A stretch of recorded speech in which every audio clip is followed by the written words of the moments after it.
Hey, what's up? Welcome to another unboxing. And this, we'll just get right into it. So this is a brand I've looked at for a while since, God, when did they come out? 20, kind of in at least 2017, I think, when they first made their first uh, version, which was really limited. And you couldn't buy these at first, at least not unless you're in the military, and it was a special invite and everything. But this is a Vertex, basically the M100 model, like the Dirty Dozen style watches, just updated and made into a modern form, and it looks pretty good. Upsized it. I think the original Dirty Dozen watches were about, pretty sure they're around 36 millimeters, maybe 37, depending. But this is in the modern 40 millimeters, and it's been updated to the dial. That's one of the main things about this one that looks really good. And I'll talk about it as we get into it. So it comes in this bag here, and inside you got a genuine Pelly case, and they come with this M100A. So the original versions were all manual wound. I think it was some sort of ETA caliber. You may have gone to some other manual wound caliber before going to this automatic, which is I believe it's a Salida movement. This isn't a review, this is an unboxing. I forget the exact Salida movement, but it is one. And yep. So what you get in here. So this has finally made this an automatic version, and which is great because I don't mind the manual, but automatic sure is convenient. Additionally, they've opened up the sales of these watches to, I would say, to the public. Ooh, nice. So I'll zoom up into this real quickly, a little bit more on this. So as I said before, these watches were originally, let me change the angle on this better. So these watches were originally just like a special invite, and again, I think even after the invite, maybe if they did open up the sales after the first limited run, a 60 or a 600, I forget. I have to do my research on this when I do the review, but basically that's a general story. And then I think they weren't selling these to the public for a while. These are only available. Still, you have to be have some sort of military service before you can buy one. But it seems like recently, at least once this was released, the automatic, they opened it up, and that's no longer a requirement, which is great because that always bummed me out that you couldn't get this unless you had military service and all that, or maybe you knew somebody that could vouch for you or something and do all that. So you got extra set of spring bars, quick release. Pretty cool. I haven't seen it done like that. And you get a couple of straps. I believe at least two. I think maybe three. Yeah. Okay. So you get a Bond NATO, which is all right. I have plenty of these. Not a big deal. But it is signed. And it comes on this Admiralty Gray NATO, which I think looks probably the most fitting on this. Again, also signed. Pretty nice. I would say this is so smooth. It's like a seatbelt quality. But these are 20 millimeter lugs, so I got plenty of straps that will fit that. And it should come with a leather strap as well. What I wish they would have sent with it is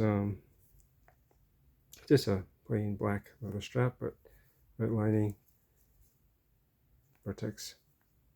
Nonetheless, pretty cool. That'll look pretty sleek on this. Instead of an extra NATO, they should have actually, I think it would have been nice if they included the rubber strap. I heard that's pretty nice. It's FKM rubber, if I'm not mistaken. And you can also get a bracelet for this, a stainless steel bracelet. It's kind of oyster style. It's nothing spectacular, but if you wanted on a bracelet, you could. It's a little bit pricey, but I don't know. We'll see. I don't imagine seeing this on a bracelet much. This looks better on pass-through NATO style or some sort, or a leather, maybe even a rubber strap over a bracelet. I don't know, this the style of field watch I don't really see on a bracelet as often, but I'm open to that idea, maybe down the line. And this is probably the instruction manual, serial number, purchase date, all that, cool. And let's see, is there anything on the bottom?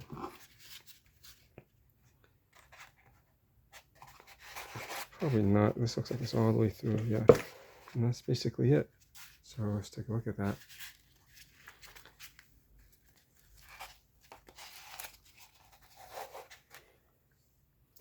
Peel this off.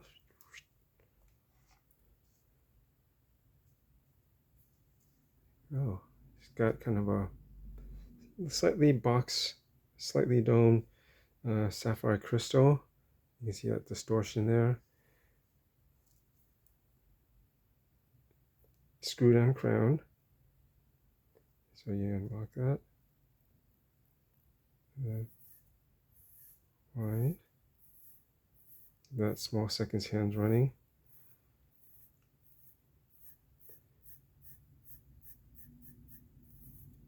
And lock it down.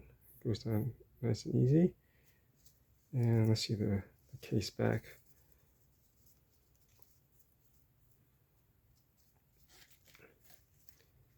Vertex.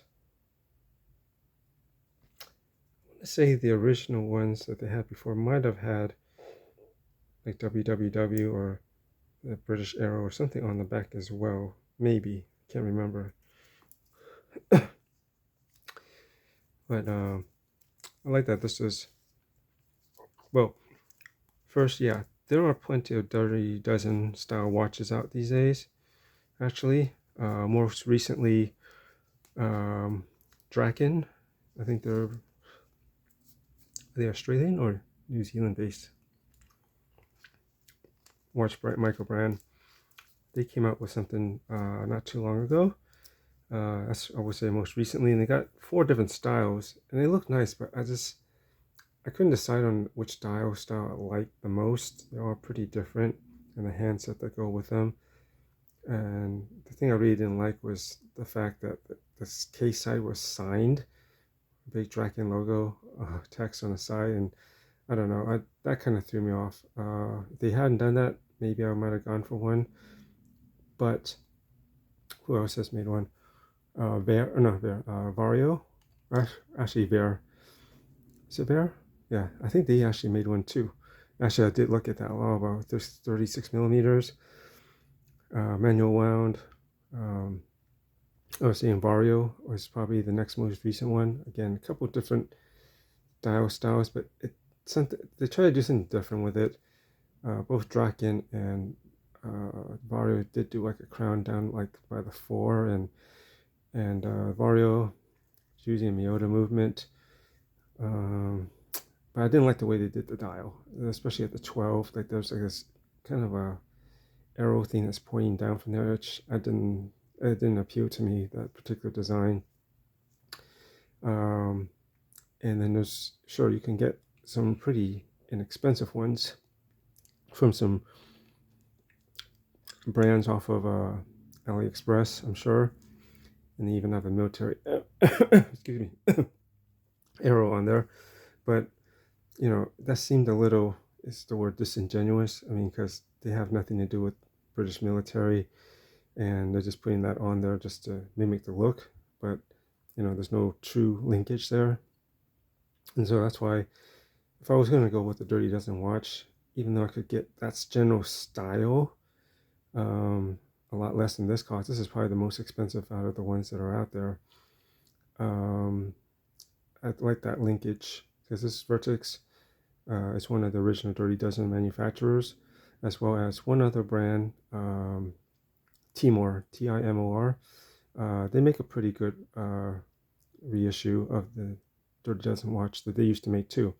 And it's a more truer, I believe, 36, maybe 37 millimeter case size. But I think with most all of those, um, I didn't like the dial. They all look actually pretty similar, and this is pretty close too. But what differentiates it is the way they do these Arabic numerals. They're just more bold than any of the other ones, and as you can see, what they're kind of known for is doing these really three-dimensional letters or numbers rather. You can see they got some. See if I can zoom up into it better. See how they're raised, and this thing should glow really, really well. And I thought that was one of the coolest things about it, is that kind of detail there. And overall, just the balance of the dial and the overall look was the most appealing to me. And yeah, and I just decided, you know, since they finally opened this up, and I've always wanted one for a while. Even last year when I was talking to Vertex at the Wound Up show, which is going on today, which I should be at, but unfortunately a couple of days just prior I got sick, and so I had to take myself out of that event. Really, really, really, really wanted to go this year again, but yeah, because I got sick, I don't think it would be appropriate for me to go, and yeah, I just better play it safe and stay home this time. But anyways, I was saying I talked to the owner last year at Vertex, and I was checking this out. Probably they only had the manual wound version at that time, because the automatic's pretty recent, maybe within the last 4 or 5 months. And he, I was telling him, well, it's too bad you guys only sell to people in military service, or these for this. All the other Vertexes, Aqualion, the what's the other one? They have another one. It doesn't seem like they restricted sales other than the Dirty Dozen style, like the M100, at least at that time. But now, finally they did, and I was like, cool. And yeah, it is a bit pricey, but to me, this has always been the best version of the Dirty Dozen watches. Just the general build and design, just it really comes down to the look of the dial. It just looks the best to me. I'm not sure. I mean, definitely the numerals help. That's definitely a big plus, but I don't know. It just works. So today, let's go do a quick check on my wrist. I have on a Super Seawolf, the Super Chroma. Quite the opposite of this watch in terms of style and all that, but still a fun watch. I like variety in my watches. If I think I'm getting too much into one style, it's kind of feels like I'm not, I don't know, it's diversifying myself enough.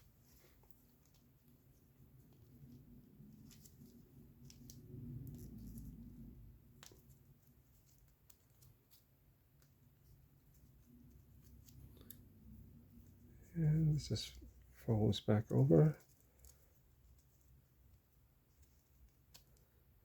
Back up a little bit more here, and let's brighten this back up.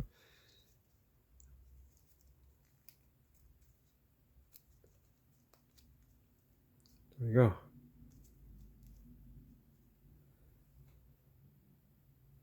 And let's zoom back up, because I think from that wide angle, it makes a watch look a bit bigger on wrist than it actually is.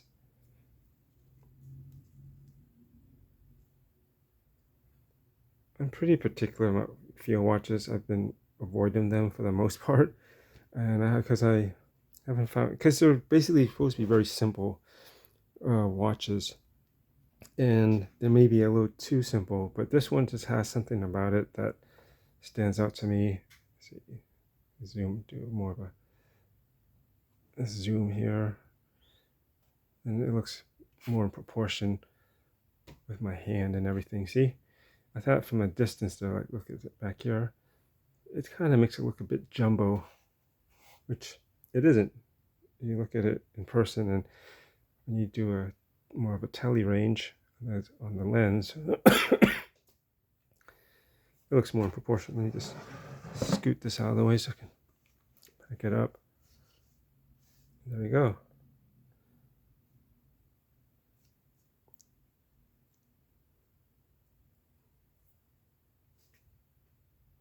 Looks quite handsome. Let's see if I can show you the lume real quickly. Turn off some lights. And see up there. Oops, already glowing. But let me just turn down the brightness a bit so you can see it a little bit better. And just do a quick one like that. Oh yeah, this thing will last pretty good.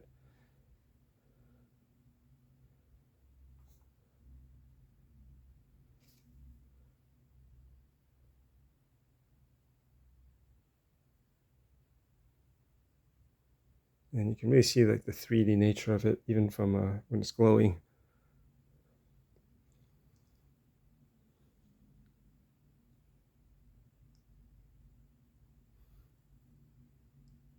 Now I'll have to set the time. Okay. Let's switch back on the lights real quick. 1, 2, and 3. There we go. Yeah. Just found this one to be a really good looking field watch.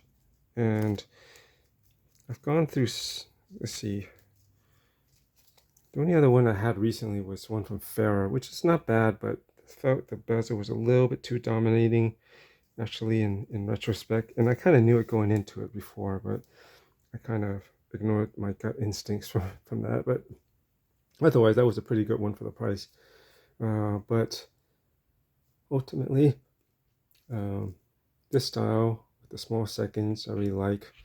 I don't like the ones where it's just with the central hands, central seconds. That is just a little too plain for me.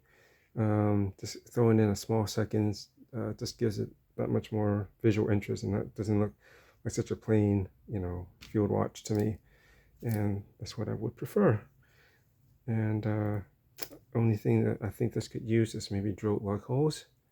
But they did give you quick release spring bars, which is cool. But I'm keen to try this on different straps when I get a chance. Anyways, thanks for checking this out with me, and I guess this is my own little watch show and something to check out while I can't make it to wind up this year, unfortunately. Really want to do some coverage and talk to some people and see all the new stuff, especially I ordered the Nevada Grenchen, the F77. It's a Royal Oak looking one, but hopefully if they're there, then I would have been able to actually see it in person, and I'm pretty sure it'll look and wear nicely, especially for an integrated bracelet watch. I have one that's 40 millimeters, but sometimes that can still look a little bit big with an integrated bracelet style. 37 would probably be pretty ideal too. And the new Christopher Ward, I'm sure, should be there too. The 12, which they just released yesterday or the day before. Pretty nice looking. There's definitely has a Quebec style to it. If you know the one so some people are referring to, there's a lot of cues like the crown guards on that, the indexes, and the way it's patterned, almost a lot of that. I would say the way the bevel is cut, it's 12-sided cuts, but the way it's kind of like an angled bevel cut on around kind of reminds me of the Girard Perregaux Laureato, but that one's 8-sided, but still it's kind of that kind of design. But it's nice. I would like to have checked it out in person to compare to the other integrated bracelet watch that I ordered. But I'm pretty sure I think I will like the Nevada Gretchen more. It's just a style that I like more. As I like that Royal Oak look with the more octagonal bezel, and it's a little bit thicker. The one on the Christopher Ward is rather thin. It's elegant, but I already have a thin kind of bezel integrated bracelet watch, my Dorenzo. So I'm not looking for that, even though they have some really detailed facets and all that and finishing. The rest of it, it's all right. I don't know. The Nevada Grench feels more like me. Anyways, blabbing on about that. So anyways, you'll probably see this on wrist soon, and then some more videos and postings on social media and stuff. Not a new watch. Well, this is, I guess, one of the newer ones that they've put out. The automatic version. There's an all black version, but I prefer the stainless steel myself. Yeah, I think this looks pretty nice. Anyways, thanks for watching, and I'll try to get to a review of this when I can later.